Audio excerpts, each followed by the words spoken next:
For 1 year, she thought she was just deleting inappropriate comments. In reality, she was silencing her own daughter's desperate cries for help.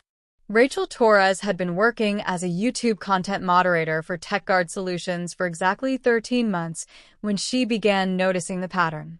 Her job was straightforward but mind-numbing. Review thousands of comments daily across various channels, flagging and removing content that violated platform guidelines. Rachel worked the night shift from her home office, earning decent money while her husband slept and her teenage stepdaughter attended school during the day. The work was repetitive but necessary, protecting viewers from spam, harassment, and inappropriate content that could harm YouTube's advertising revenue. Rachel's specialty was moderating comments on family-friendly channels, cooking shows, educational content, and lifestyle vlogs that attracted millions of viewers worldwide. Most violations were obvious. Spam bots promoting fake products, trolls posting hateful messages, or automated accounts trying to drive traffic to malicious websites. Rachel had developed an efficient system for identifying and removing problematic content, often deleting hundreds of comments per hour without needing to read them fully. But over the past few weeks, Rachel had been encountering a specific type of comment that didn't fit normal spam patterns.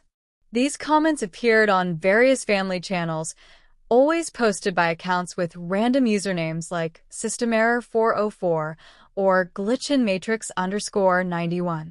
The comments themselves seemed like nonsense at first glance, combinations of numbers, seemingly random words, and emoji sequences that appeared to be generated by malfunctioning bots. What made these comments unusual was their persistence and specificity. While normal spam bots posted generic messages about products or services, these particular comments contained oddly personal details mixed with apparent gibberish. Rachel would see comments like, "Kitchen timer set 7 p.m. blue dress please remember basement window broken help," or "Dance lesson Tuesday 3 years still counting mom birthday September cannot breathe here." Rachel's training had taught her to delete any comment that appeared to be bot-generated or contained suspicious patterns, regardless of content. These strange messages clearly violated guidelines for coherent communication, so Rachel consistently flagged and removed them. However, she couldn't shake the feeling that something about these comments felt different from typical spam. The emotional undertones and specific details suggested human authorship, even though the formatting and delivery method screamed automated bot activity. The breakthrough came when Rachel noticed that the strange comments were appearing most frequently on channels that featured content about missing persons, family reunification stories, and true crime discussions. Rachel began paying closer attention to the timing and content of these messages, discovering that they often appeared within hours of new uploads about kidnapped children or unsolved disappearances. This pattern made Rachel wonder if someone was using bot-like formatting to bypass content filters while trying to communicate about real criminal situations. Rachel's growing concern intensified when she began recognizing repeated elements across different comments from various accounts. Certain phrases like blue dress _memory and basement window broken appeared in multiple messages, suggesting that either someone was operating numerous accounts to spread the same information, or multiple people were trying to communicate about the same situation using similar coded language. Could these comments be real people trying to ask for help? Rachel's suspicions reached a critical point when she encountered a comment that made her blood run cold. "Dance lesson Tuesday Rachel Torres remember me September birthday Lily cannot come home." The comment included Rachel's own name and a reference to September birthdays, which immediately reminded Rachel of her stepdaughter Lily, whose birthday was indeed in September. Rachel had never mentioned her family information publicly online, making it impossible for a random bot to generate such specific personal details. Rachel began investigating the accounts posting these strange comments, discovering that they had been created over the past 2 years and exclusively posted on family-oriented channels. The accounts showed no typical bot behavior like following patterns or engagement farming, suggesting that real humans were operating them rather than automated systems. Most disturbing was Rachel's realization that the comments had become more frequent and urgent over the past several months, coinciding with Rachel's employment at TechGuard Solutions. Rachel's investigation led her to a horrifying possibility. Someone with intimate knowledge of her family was trying to communicate with her through YouTube comments, using bot-like formatting to avoid detection by content moderation systems. The fact that Rachel herself was the moderator deleting these messages suggested that someone knew about her job and was specifically targeting channels she was likely to monitor. As Rachel reviewed months of deleted comments she had flagged as spam, she began recognizing a pattern of desperation and increasing urgency in the messages. References to "cannot come home" and "help me please" appeared consistently, along with details about Rachel's family that no stranger should possess. Rachel faced the terrifying realization that she might have been unknowingly silencing someone's cries for help for over a year. The most devastating discovery came when Rachel found a comment she had deleted just hours earlier. "Mom, please listen. Lily still alive 2 years now. Basement getting colder. September 16th birthday. Remembered dance lessons." Rachel's world collapsed as she realized that September 16th was indeed Lily's birthday, and that Lily had been taking dance lessons before she supposedly moved away with her biological father 2 years ago. But Rachel's husband had told her that Lily had voluntarily chosen to live with her biological father in another state. If Lily was actually missing and trying to communicate through YouTube comments, what did that mean about everything Rachel thought she knew about her family? And what Rachel discovered about her husband's real connection to Lily's disappearance would shatter everything she believed about the past 2 years. Rachel's investigation into Lily's supposed move to live with her biological father revealed the first crack in her husband's story. When Rachel contacted the school district where Lily had supposedly transferred, she discovered that no transfer records existed for Lily Torres. The school had simply been told that Lily had moved out of state, but no forwarding information or academic records had ever been requested by any receiving school. Rachel's growing panic led her to search through her husband David's personal belongings while he was at work, looking for any evidence of communication between David and Lily's biological father. Instead of finding correspondence about custody arrangements, Rachel discovered David's hidden laptop containing folders of research about YouTube content moderation systems, spam detection algorithms, and methods for bypassing automated comment filters. The laptop revealed that David had been studying Rachel's work patterns and the specific channels she moderated for TechGuard Solutions.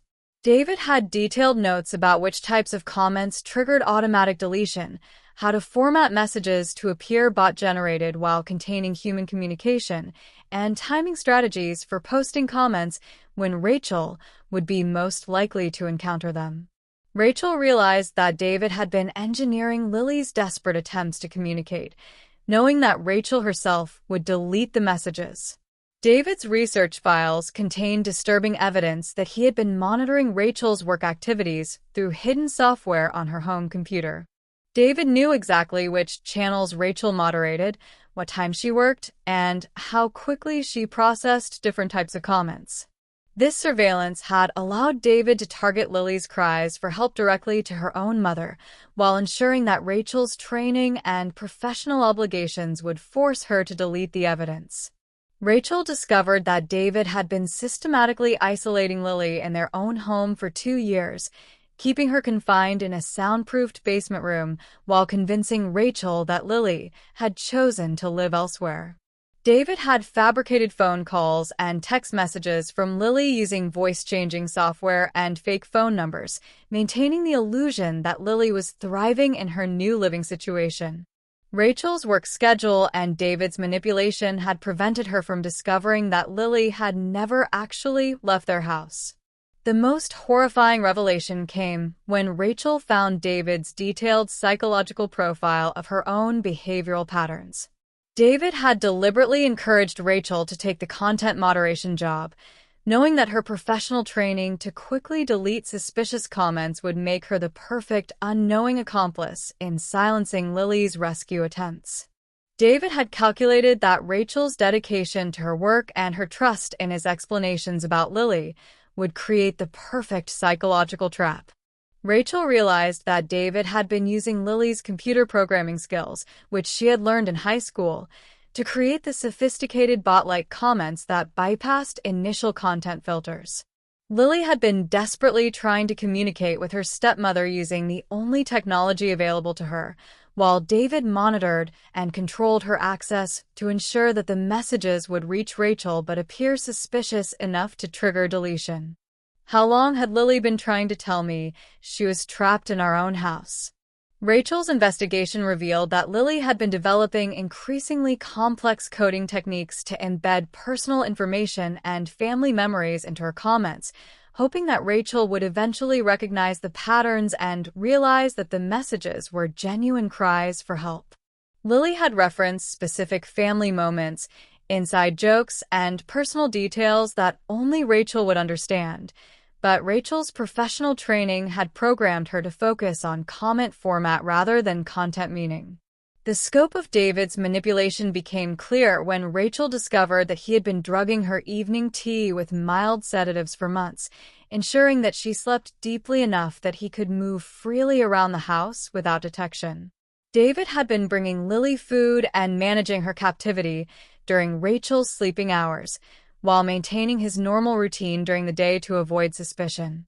Rachel found evidence that David had been planning to eventually reunite her with Lily by staging a fake rescue scenario where he would discover Lily being held by fictional kidnappers, positioning himself as a hero while erasing evidence of his own involvement. David's plan required maintaining Rachel's ignorance for several more months, while he prepared the elaborate deception that would restore his reputation and eliminate suspicion. Rachel's discovery of David's plan included detailed notes about how he intended to frame Lily's biological father for the kidnapping, using forged evidence and manipulated communications to create a compelling narrative that would satisfy police investigation. David had been systematically destroying any evidence that might contradict his planned story, while building false documentation that would support his version of events. The basement room where David had been holding Lily was hidden behind a false wall in their storage area, accessible through a concealed entrance that Rachel had never noticed despite living in the house for 3 years. David had soundproofed the space and installed basic living facilities, creating a prison that existed within their family home without Rachel's knowledge. The room contained evidence of Lily's captivity, including the computer equipment she had been using to post her coded rescue attempts. Rachel realized that her professional expertise in content moderation had made her the perfect unwitting accomplice in her own stepdaughter's imprisonment. David had weaponized Rachel's skills and dedication against Lily's rescue attempts, creating a psychological torture system where the person most likely to help Lily was also the person guaranteed to silence her cries for help. Rachel faced an immediate crisis. David would return from work in less than 2 hours, and Lily was somewhere in their house, possibly aware that Rachel had finally discovered the truth. Rachel needed to find Lily and escape before David realized that his elaborate psychological manipulation had been exposed, but she also needed to gather evidence that would prove David's crimes and prevent him from destroying evidence or harming Lily. But what Rachel discovered about the real reason behind David's elaborate plan would reveal a conspiracy far more devastating than simple kidnapping. Rachel's desperate search of the basement led her to the hidden room where she found Lily, alive but physically and emotionally devastated after 2 years of captivity. Lily had been surviving on minimal food and water, using her programming skills to create increasingly sophisticated attempts to contact the outside world through David's monitored internet connection. When Rachel broke through the false wall, Lily initially cowered in fear, unable to believe that her stepmother had finally found her. The reunion was heartbreaking but urgent. David would return home soon, and Rachel needed to understand the full scope of his crimes before they could safely escape. Lily revealed that David's captivity hadn't been random or impulsive, but rather part of a calculated plan to access Lily's inheritance from her deceased biological mother. Lily had inherited a substantial trust fund that would become available when she turned 18, but David needed legal guardianship to control the money. Lily explained that David had been systematically forging documents to establish legal custody over her while keeping her hidden and isolated. David's plan involved declaring Lily legally missing, then finding her after enough time had passed to justify psychological trauma that would require long-term care under his supervision. David intended to use Lily's supposed rescue and recovery as justification for gaining permanent legal control over her inheritance and decision-making authority. The most disturbing revelation was that David had been documenting Lily's captivity and psychological deterioration as evidence for his planned narrative about her kidnapping and rescue. David had been conducting fake therapy sessions and medical examinations to create records showing Lily's mental state, which he planned to use to justify his need for permanent guardianship when she was found. David's psychological manipulation had been designed to create genuine trauma that would support his fictional rescue story. Rachel discovered that David had been planning to drug both her and Lily during the staged rescue, ensuring that their memories of the event would be unclear and consistent with his fabricated version of events. David had researched memory-affecting medications and psychological manipulation techniques to ensure that even Lily herself would be uncertain about what had really happened during her captivity, making it difficult for her to contradict his story later. Lily revealed that she had been aware of Rachel's unwitting role in deleting her rescue attempts, but had continued trying to communicate because she believed Rachel would eventually recognize the personal details embedded in her messages. Lily had been strategically including family memories and inside jokes in her coded comments, hoping that familiarity would overcome Rachel's professional training to delete suspicious content.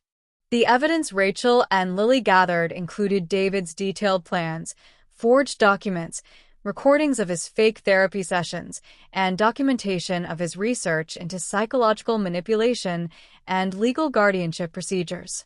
David had been preparing his plan for over 3 years, carefully studying Rachel's work patterns and Lily's inheritance situation to create the perfect psychological trap that would benefit him financially while eliminating any witnesses to his crimes. Rachel realized that David's manipulation had extended beyond simple captivity. He had been systematically destroying Lily's relationships with friends and extended family members by forging communications that suggested Lily no longer wanted contact with them. David had isolated Lily both physically and socially, ensuring that no one would question her absence or investigate her supposed relocation to live with her biological father. How many rescue attempts had I deleted without realizing they were real? Rachel and Lily worked together to gather evidence and contact law enforcement before David's return, but they faced the challenge of proving David's elaborate psychological manipulation when much of the evidence existed in digital formats that David could potentially destroy. Rachel used her knowledge of content moderation systems to preserve the deleted YouTube comments and trace their origins, creating a digital trail that would support their testimony about David's crimes. The rescue operation required careful coordination with police to ensure that David was arrested before he could destroy evidence or harm Rachel and Lily. Rachel's documentation of David's hidden computer files and Lily's testimony about her captivity provided law enforcement with enough evidence to obtain search warrants and arrest David when he returned home that evening.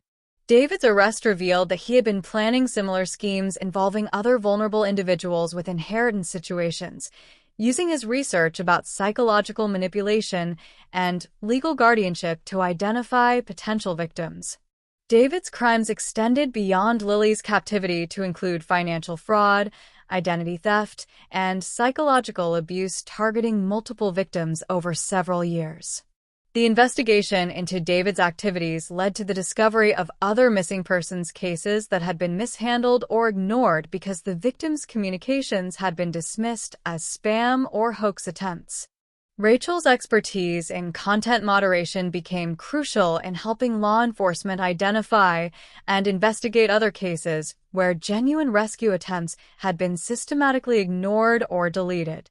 Rachel's experience taught her that professional training and systematic thinking, while necessary for work efficiency, could become dangerous when applied without human intuition and emotional awareness. Her story highlighted the importance of recognizing when patterns of behavior might indicate genuine human distress, even when they appear to violate professional protocols or seem technically suspicious. Lily's recovery involved not only physical healing but also processing the psychological trauma of knowing that her rescue attempts had been silenced by the person she most wanted to reach. Rachel and Lily worked together in therapy to rebuild their relationship and address the complex emotions surrounding Rachel's unwitting role in prolonging Lily's captivity. The legal proceedings against David resulted in multiple convictions for kidnapping, fraud, psychological abuse, and conspiracy charges. David's elaborate plan was exposed in detail during the trial, showing how he had weaponized Rachel's professional skills and personal trust to create a perfect psychological prison for Lily. Rachel learned that sometimes the most dangerous threats come from people who understand our professional obligations and personal vulnerabilities well enough to turn our strengths against the people we love most. In Lily's own words, written in her victim impact statement, "My stepmother thought she was doing her job perfectly. She was. That's exactly what made my stepfather's plans so evil." If you discovered that your professional training had been weaponized against someone you loved, would you trust your instincts over protocol next time, or would you follow established procedures to protect others? If Rachel's journey to rescue Lily and expose David's psychological manipulation moved you, subscribe, and share the story. Have you ever dismissed someone's attempt to communicate because it seemed suspicious or inappropriate? Tell us in the comments.